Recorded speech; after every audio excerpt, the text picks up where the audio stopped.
আমরা গত 15 বছর দেখেছি, আমরা দেখতাম 100 টাকার বালিশ নাকি 4000 5000 টাকায় বিক্রি হচ্ছে, 200 টাকার বালিশ। মানে আমরা দেখতাম যে 6টা ব্যাংক লুটপাট হয়েছে। আমরা দেখতাম বাংলাদেশের একজন সাধারণ ব্যবসায়ী সিঙ্গাপুরের সবচেয়ে বড় লোকের একজন হয়ে গেছে।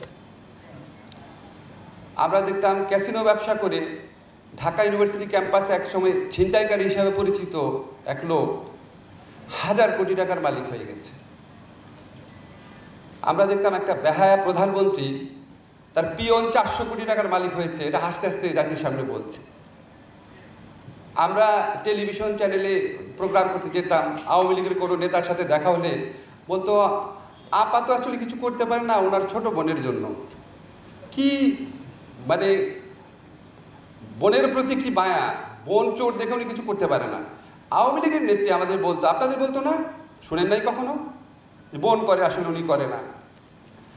আমরা বিভিন্ন জায়গায় আড্ডায় শুনতাম শেখ হাসিনার ক্যাশিয়ার কি, রেহানার ক্যাশিয়ার কি, সালমান কার ক্যাশিয়ার, জয়ের টাকা কার মাধ্যমে যায়, পলক কার টাকা রাখে।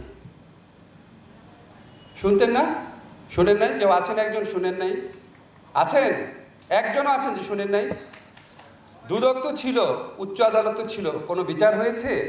কিচ্ছু হয় নাই বিচার। বিচার কার হতো? খালেদা জিয়ার বিচার।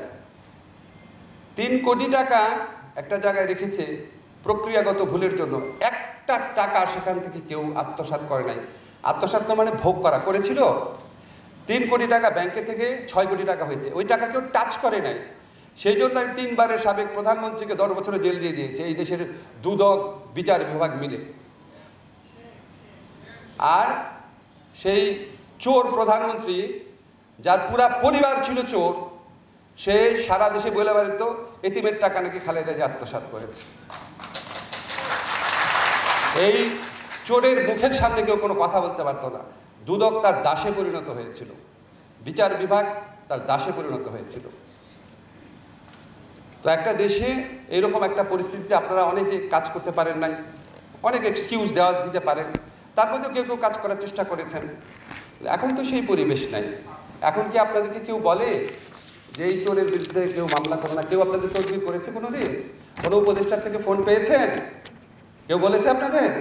কেউ তো আপনাদের কোনো রকম হস্তক্ষেপ করছে না।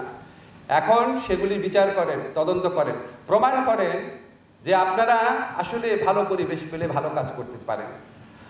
আমাদের এই দুদকে যারা কমিশনার ছিলেন, পদত্যাগ করার আগে প্রায় শতাধিক মন্ত্রী, ব্যবসায়ী গত আমলে চুরি করে হাজার হাজার কোটি টাকার মালিক যারা হয়েছে, তাদের বিরুদ্ধে তদন্তের অ্যাপ্রুভালটা দিয়ে গেছেন।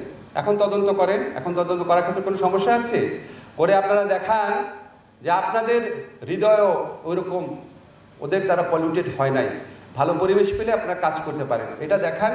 এটাই হচ্ছে সবচেয়ে বড় আপনাদের কাছে আমাদের আকাঙ্ক্ষা, সারা দেশের আকাঙ্ক্ষা।